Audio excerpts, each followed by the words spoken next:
د نړۍ تر ټولو کوچني یا واړه هیوادونه چې د مساحت او نفوس له نظره په نظر کې نیول شوي دي: شلم لاوسیا 614 کیلومتره مساحت او ټول ټال وګړي بیا 13,300 تنو ته رسیږي.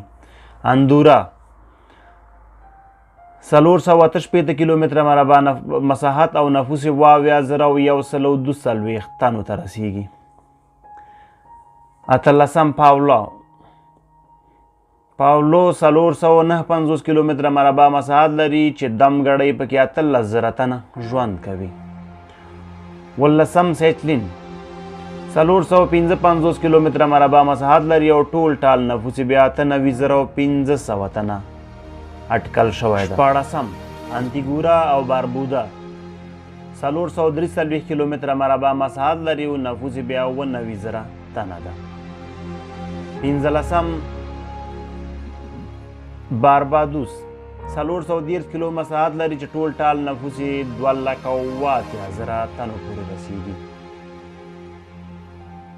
14 وینسنټ او ګریناډینن مساحت 309 کیلومتره مربع او نفوس 1,11,000 تنه خواوشا ته رسیږي.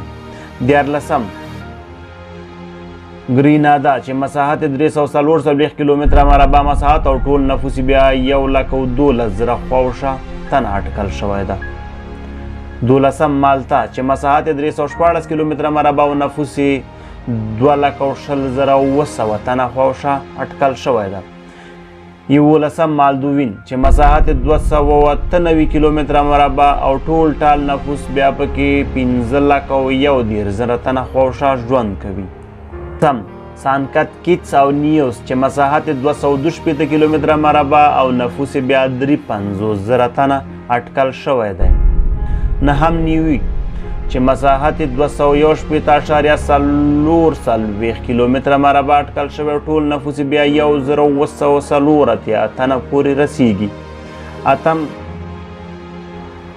کوک انزلن چې مساحت 242 کیلومتره مربع اټکل شوی ده. په 2011 کال کې یوازې 8,600 تنه پکې اوسېدل چې دمګړۍ شمېر معلوم نه ده.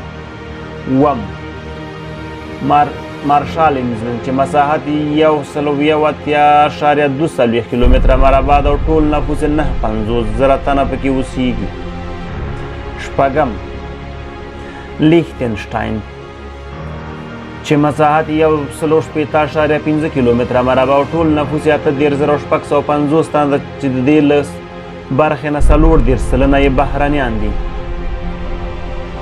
15 سان مارینیو چې مساحت 1.19 کیلومتره مربع او ټول ټال نفوس بیا 13,600 تنه خواوشا دا چې په شمالي ایټالیا کې موقعیت لري. 4 توالو چې مساحت 20 کیلومتره مربع او ټول ټال نفوس 11,200 تنه شاوخوا پکې ژوند کوي.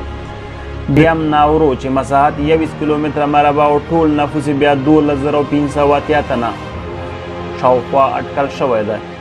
2 موناکو چې مساحت 2.4 کیلومتره مربع او نفوس یوازې 13,100 نفره شاوخوا پکې ژوند کوي. اول واتیکان چې مساحت 0.40 کیلومتره مربع او ټول نفوس یوازې 850 تنه شاوخوا ده چې د روم په ښار کې دا هیواد جوړ شوی.